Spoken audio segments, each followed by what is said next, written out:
होशरुबा की दुनिया में आप सबको खुशामदीद कहती हूँ।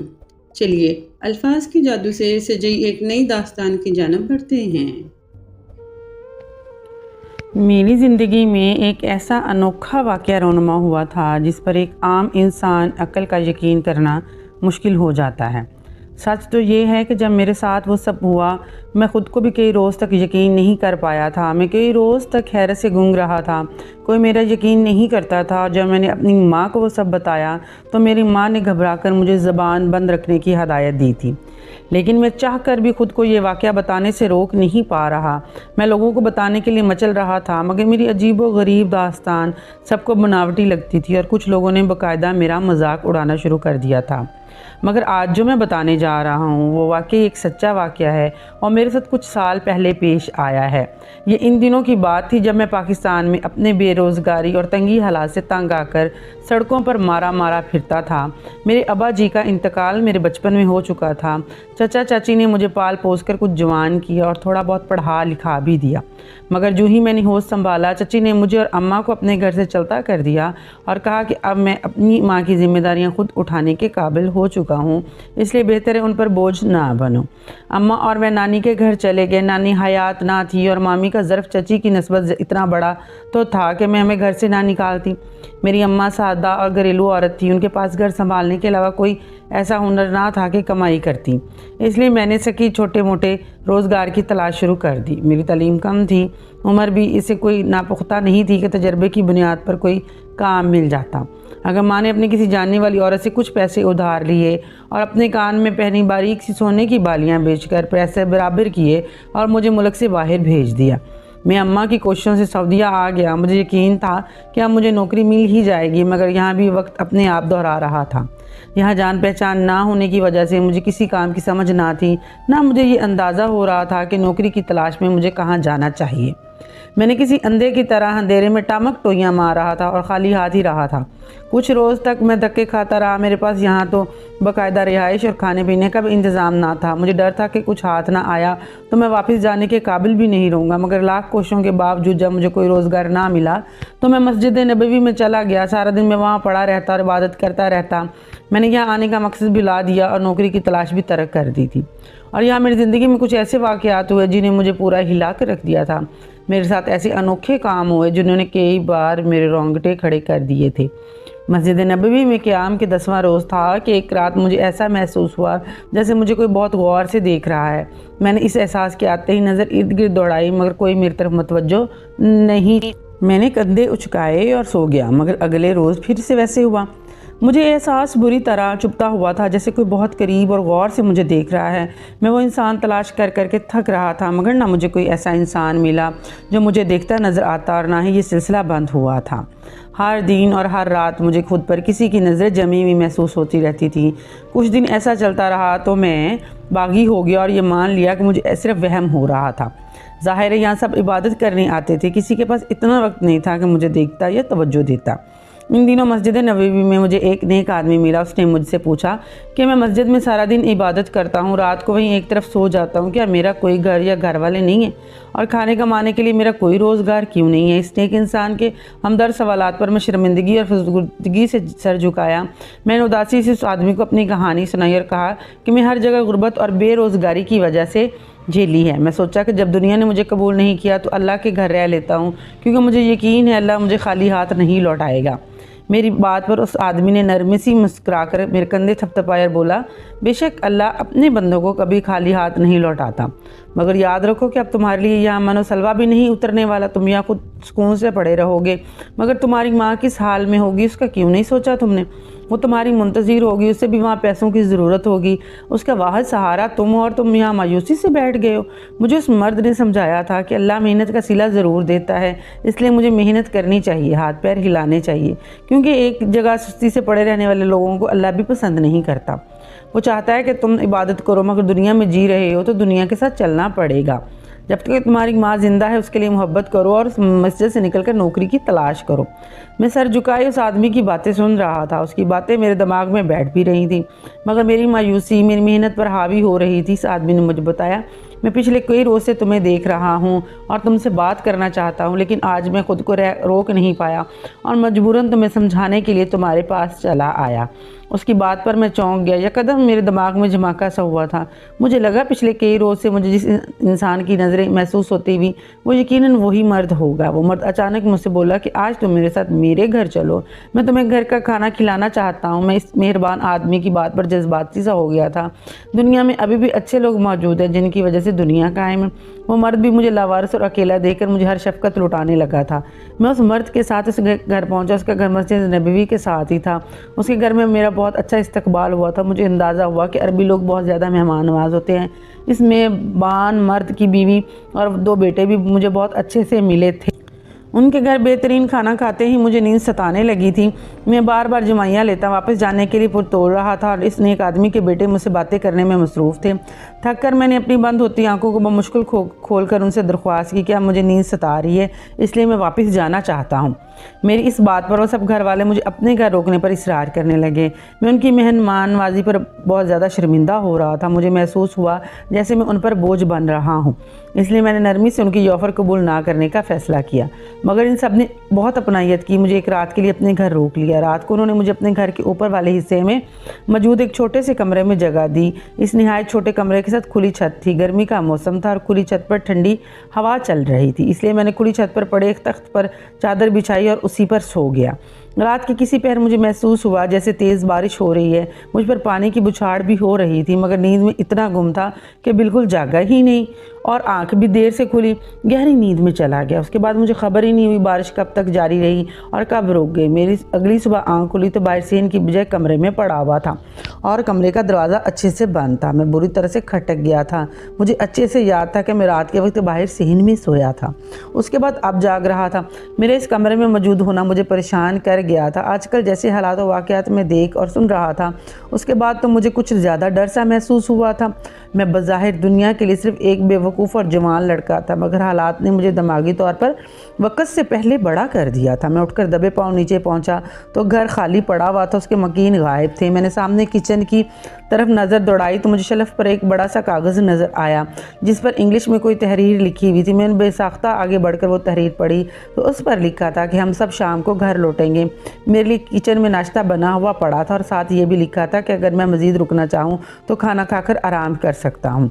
मुझे ये बात अजीब लग रही थी। मैंने नाश्ता करने का इरादा भी तर्क कर दिया था। मुझे भूख भी नहीं लग रही थी क्योंकि मेरा जिस्म बोझलपन का शिकार हो रहा था। मुझे ऐसा महसूस हो रहा था जैसे मेरा गला भी ख़राब हो रहा।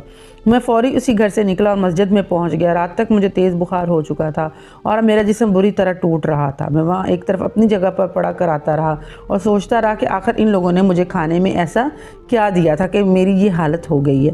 और रात को मैं कमरे में कैसे पहुँच गया। मैं 2 दिन वैसे ही बुखार में पड़ा रहा और वहाँ मस्जिद में आए लोग हमदर्दी में मुझे खाने पीने को कुछ ना कुछ दे देते थे। मैंने इस मेहरबान मर्द को दोबारा नहीं देखा था। मुझे लगा कि वो यकीनन कोई फ्रॉड इंसान था जो धोखे से मुझे अपने घर ले गया था। मगर मेरे लिए हैरत की बात यह थी कि मेरे पास ऐसा कोई ख़जाना भी नहीं जिसे लूटने के लिए मुझे बहकाया जाता। अभी मैं इस मर्द को बुरा भला सोच रहा था कि तीसरे रोज़ मर्द मस्जिद में चला आया और मुझे मिलकर बोला उसकी बीवी का एक्सीडेंट हो गया था जिसकी वजह से वो हस्पताल में रहा और मस्जिद में नहीं आ सका। वो मेरे लिए फ़िक्रमंद हो रहा था और मुझसे पूछ रहा था कि उस रोज़ मैं नाश्ता किए बगैर क्यों आया जबकि मैं कागज़ पर तहरीर पढ़ चुका था। मैंने बेजारी से सर झटक कर कहा मैं उसका शुक्रगुज़ार हूँ, उसने मुझे एक रात मेहमान ठहराया मगर उसके साथ मज़ीद ताल्लुकात बनाने में कोई दिलचस्पी नहीं है। मेरा उखड़ा हुआ लहजा उस मर्द को मायूस सा कर गया था। वो आहिस्तगी से मुस्कुराकर सर हिलाता हुआ वहाँ से चला गया। मुझे इसके लिए बुरा महसूस हो रहा था मगर उसने इस जाने दिया क्योंकि मुझे यकीन था कि वो बुरा इंसान है और उसके घर मेरे साथ कुछ गलत ज़रूर हुआ था। उस वाक़े को भी कुछ दिन गुजरे थे कि एक रात रात के वक्त इशा की नमाज़ पढ़कर मैं सोने की तैयारी कर रहा था। मेरे पास 3 अरबी औरतें आई और मुझसे बीमार पुरसी करने लगी। मैं हैरत से उन्हें देख रहा था क्योंकि मैं उन्हें पहचान नहीं पाया था। मैं हैरान और उलझे हुए से लहजे में उन्हें जवाब दिया मगर उनकी अगली हरकत मुझे मज़ीद हैरत में धकेल दिया जब वो मेरे जवाब देने पर इत्मीनान से सर हिलाती उठ खड़ी हुई और मुझे पैसे पकड़ाकर वहाँ से चली गई।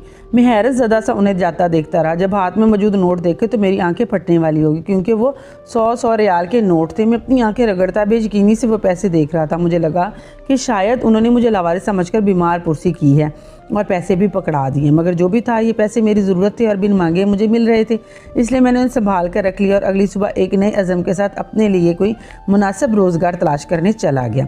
मेरा दिन वैसे ही ज़ाया गया था, मुझे करीब की किसी जगह पर कहीं काम नहीं मिल रहा था और मैं दूर नहीं जाना चाहता था, इसलिए शाम होने पर मायूसी से वापस लौट आया था। रात हुई तो वही 3 औरतें मेरे पास आई, मैं उन्हें देखकर ठिठक गया था। मेरा ख्याल था कि शायद वो अपनी दी गई रकम के बारे में कोई बात करेंगी या कुछ कहना चाहेंगी, मगर मुझे पहली रोज़ की तरह 100 रियाल पकड़ा कर चलेगी। अब मैं ठिठक गया था। मैंने शुरू से ये देखा था कि अल्लाह के अलावा किसी को बिला वजह ना पालता है ना खिलाता। इन औरतों का बिला वजह मुझे पैसे देकर जाना भी मुझे हैरत में मुब्तला कर रहा था। ये रकम भी मामूली नहीं थी, मैं इसे भीख ही समझ लेता। पहले तो मैं ये सोच कर परेशान होता रहा, फिर इसे अल्लाह की मदद जानकर खुश हो गया। ये सिलसिला फिर इन दिनों पर ही नहीं रुका था, बल्कि ऐसा लगातार रोज़ाना होने लगा। वो औरतें रात को आती और मुझे 100 रियाल पकड़ा कर वहाँ से चली जाती थी। मैं बहाने से मस्जिद में हर वक्त मौजूद रहने वाले इर्द गिर्द के लोगों से उन औरतों के बारे में पूछा तो उन्होंने ये जवाब दिया, वो मेरे रोंगटे खड़े कर गया था। मैं बुखला सा गया, हर एक के पूछने लगा। मुझे सबसे एक ही जवाब मिला था, मेरे वजूद में खौफ भर कर रख गया था। अगले रोज़ मैंने उन औरतों के आने से पहले खुद को मस्जिद के छुपे हुए हिस्से में मसरूफ़ कर लिया था, ताकि वो औरतें मुझे देख ना पाए, क्योंकि मैं उनके मुँह पर कुछ नहीं कह सकता था। मैं पिछले 10-15 रोज़ से रोज़ाना उनसे पैसे ले रहा था और इन पैसों को भी बार बार चेक कर चुका था। वो बिल्कुल असली नोट थे, मैं वो लौटाना भी नहीं चाहता था। मैं सफाई के बहाने की तरफ छुपा हुआ था, मगर मुझे तब झटका लगा था जब वो औरतें इस छुपी हुई जगह पर भी मुझे ढूंढने हुए आन पहुंची थी। उनके सामने आने पर मैं इतना खौफजदा हुआ कि खामोशी से अपनी जगह जमकर खड़ा हो गया। उन औरतों ने मुझे पैसे पकड़ाए और वहाँ से चल पड़ी। मैं पैसे लेकर वहीं सर पकड़ कर बैठा था। मैं बेयकीन हो गया कि वाकई मुझे ये रकम ख्वामख्वाह नहीं दी जा रही थी। मैं यकीनन किसी बड़ी मुश्किल का शिकार होने वाला था और मैं इससे पहले कहीं छुप जाना चाहता था, मगर ऐसा नहीं कर पा रहा था। सबके बावजूद मेरे अंदर इन पैसों का लालच पैदा हो रहा था। मैंने एक बड़ा वक्त दरबदारी झेली थी। मैं अपने वतन में बेरोज़गारी का शिकार था और इतने दूर से सफ़र करके आने के बाद भी मेरी बदनसीबी पर कोई फ़र्क नहीं पड़ा था। ऐसे में मुझे ख्वामख्वाह रोज़ाना कोई इतनी बड़ी रकम पकड़ाने लगे तो फितरी तौर पर मेरा लालच होना बरहक था। मेरी जगह कोई भी होता तो यही करता। मैं इस रकम का एक बड़ा हिस्सा अपनी माँ को भेज दिया और फ़ोन करके उनकी खैर खैरियत दरियाफ्त की, तो वो खुशी से निहाल हो रही थी और बोली कि ऐसे ही मेहनत करते रहो, अल्लाह तुम्हें जल्दी कामयाबी देगा। मैं अपनी माँ की दुआ पर मायूस सा हो गया था। मैंने क्या बताता है कि मैं अब कोई काम ढूंढ नहीं पा रहा था। ये पैसे मुझे 3 अजीब अरबी औरतों ने दिए हैं, बल्कि मेरी माँ खुशी और दुआओं ने मुझे बोझल सा कर दिया था। इस दौरान मस्जिद में मुझे वही मर्द भी नज़र आता रहा जो मुझे अपने घर ले गया था। मैंने उस मर्द की कई दफ़ा नज़रें महसूस की थी और मैंने ये महसूस किया था कि वो मेरा जायज़ा लेता रहता है। मैं उसे नज़रअंदाज किए रहा था। एक रोज़ मुझे मिला और बोला कि मैं तुमसे ज़रूरी बात करना चाहता हूँ। इस बात तुम्हारे रोज़गार के मुतालिक है। वो मेरे लिए कोई नौकरी तलाश कर चुका था। मैंने सुना था, साफ इनकार कर दिया। अल्लाह जानता है कि मेरे दिल में सिर्फ यही खौफ था कि मैं उस मर्द के हाथों खिलौना बन जाऊँ या मेरे साथ वो कुछ गलत ना कर डाले। जबकि दूसरी जानब डरने के बावजूद खुद इन अनजान औरतों से रोज़ाना पैसा वसूल किए जा रहा था। लालच और गुर्बत ऐसी चीज़ है जो अच्छे भले इंसान को भी बेवकूफ़ियों पर उकसाती है। फिर मैं तो एक मजबूर और लाचार सा लड़का था, जैसे अपनी माँ के लिए पैसा चाहिए था। मैंने अपने दिल को मुतमईन करने के लिए मस्जिद में इबादत के साथ काम शुरू कर दिया था। वहाँ की सफाई सुथराई, नमाज़ियों को पानी पिलाना वगैरह, ऐसे काम करके मैं खुद को तसल्ली देने लगा। इन औरतों से मिलने वाला पैसा मेरी इस मेहनत का सिला है। मगर एक रोज़ औरतें मेरे पास आईं तो मेरे साथ कुछ नमाजी बैठे हुए थे। वो झिझक कर दूर रुक गईं और मैं बेख्तियार सा उठकर उनके पास पहुँच गया। उन औरतों ने मुझे पैसे दिए और चली गई। मैं पैसे गिनने में मसरूफ़ हो गया। नमाजियों ने मेरी तरफ देखकर हैरत का इजहार करते हुए जुमले बोले।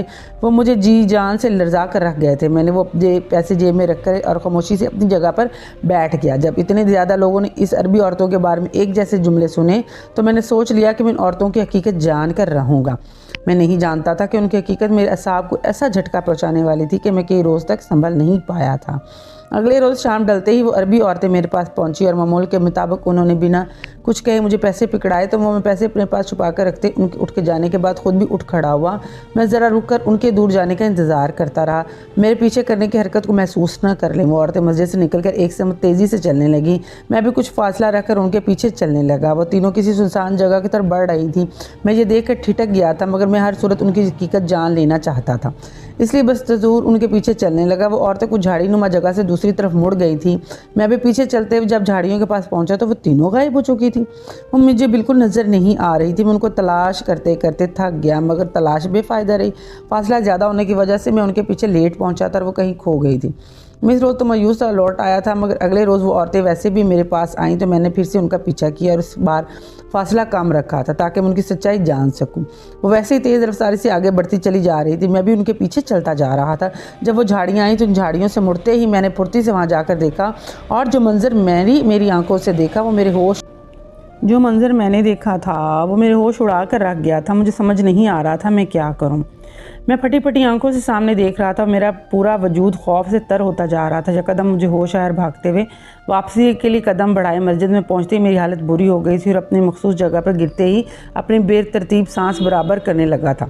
अगली सुबह मुझे खौफ से शदीद बुखार हो चुका था। शाम का वक्त अपनी जगह पर निढाल बैठे हुए मैं शिद्दत से दुआ कर रहा था कि वो औरतें मेरे पास ना आएँ। मैं उनसे इतना पैसा ले चुका था कि उनको रोकना भी मुश्किल हो गया था और अब उनका आना, मुझसे मिलना मुझे खौफ में मुब्तला कर रहा था। मैं अपनी माँ का इकलौता वारिस था। मैं ख़ुद को किसी मुश्किल में नहीं फंसा सकता था, मगर मेरी दुआएं नाकाम रहीं। वो अरबी औरतें मेरे पास आ गई। वो मुझे पैसा देकर जाने लगी तो मैं हिम्मत करके उनके पीछे चल पड़ा।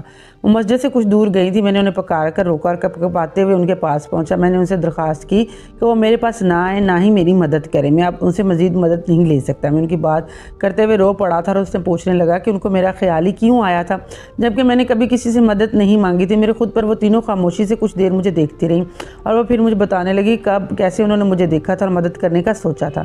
मैं हैरत ज़रत था और उनकी बात सुन रहा था। वो दूसरी बात मुझे खुदाफिज बोलकर मेरी आंखों के सामने ही हवा में तहलील हो गई। पहली बार ये मंजर मुझे ख़तरनाक महसूस नहीं हुआ था। वो तीनों औरतें जिन जातियाँ थीं और मुझे इस बात पर अब तक यकीन नहीं आ रहा था। कोई भी होता तो यकीन ना करता, मगर मैं अपनी आंखों के सामने वो सब देख चुका था, जिसके बाद मेरे लिए यकीन करना ज़रूरी हो गया था। मैं इन तीनों मुझे बताया कि उन्होंने पहली बार मस्जिद नबी में इबादत करते हुए देखा था। मैं हर वक्त इबादत करते हुए रो रो कर अल्लाह से फरियाद करता था और अपने लिए पैसा मांगा करता था। मैं अपनी माँ के लिए कुछ कर सकूँ। उन्होंने मुझे कुछ रोज़ मुसलसल रोते और तनहा सोते देखा तो उन्होंने मुझ पर तरस खाया। मुझे उन्होंने बताया, पता चला कि नज़रें खुद पर हर वक्त महसूस होती थी वो उनकी जिनजादियों की ही थी। वो खामोशी से मुझे देखती रहती थी। मुझे वो नेक आदमी अपने साथ ले गया। वो वहाँ भी पहुँच गई थी। अच्छी खुराक के बाद थकन की वजह से मुझे गहरी नींद आ गई और रात के वक्त तेज़ बारिश होने पर भी मुझे नहीं जगाया, जबकि बारिश में मुझे शदीद ठंड लग रही थी। इन तीनों ने मुझे घसीट के कमरे में पहुँचाया और कमरे का दरवाज़ा बंद कर दिया ताकि गर्माइश से मुझे सुकून मिले। उनकी मदद से अनजान उन घर वालों को गलत समझता रहा। मस्जिद लौट आया।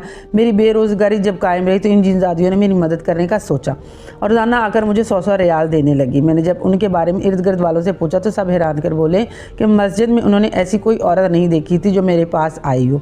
ये बात तकरीबन हर बंदे ने दोहराई थी, मगर मैं यकीन नहीं कर पाया था और औरतें सिर्फ मुझे नज़र आती थी। उन्होंने जब नमाजियों से अलग बुलवाकर पैसे दिए तो तब भी ऐसे ही हुआ था। नमाजियों को वो औरतें नज़र नहीं आई थी, मगर पैसे नज़र आ गए थे। मैं डर गया था। मैं उनका पीछा किया तो वो गायब हो गई। अगले रोज़ में गया तो मेरे सामने हुआ। मैं तल्लील हो गई और जब बात मुझे डर से बीमार कर गई थी, आज मैंने अपने डर से लड़कर उन्हें रोक दिया था और वो जा चुकी थी। इस रोज़ के बाद वो जिनजादियाँ कभी मेरे सामने नहीं आई थी। मैंने स्नेक मर्द से अपने रवैये की माफ़ी मांगी और उसे सब बताया। उसने मुझे माफ़ कर दिया और मुझे नौकरी ढूंढ कर दी। मेरा यकीन आज तक इस मर्द और मेरी माँ के अलावा किसी को नहीं था और किसी ने मेरे पर यकीन नहीं किया था। असल में जब मैं रोता था तो मैं अल्लाह से दुआ करता था कि कोई गैबी मदद मेरे लिए फरमा दे।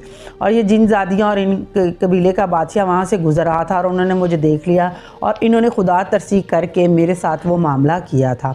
आज मैं बहुत खुश हूँ, मुझे नौकरी मिल गई है, मैंने शादी कर ली है। उसी नेक आदमी की बेटी ने मेरा हाथ थाम लिया, उससे मेरी शादी होगी। आज मेरे 2 बच्चे और मैं माँ को भी अपने पास सऊदीया ले आया हूँ। तो नाज़रीन, कैसी लगी आपको हमारी आज की स्टोरी? अगर आपको इस तरह की किसी स्टोरी के बारे में भी जानकारी है और आपके किसी के बारे में ये सच्चे वाक़यात हुए हैं तो आप हमसे रब्ता कर सकते हैं अपनी कहानी लगवाने के लिए हमारे चैनल पर। हमारे साथ रब्ता करने के लिए टिकटॉक, इंस्टाग्राम और फेसबुक अवेलेबल है। साथ रहने का बहुत शुक्रिया।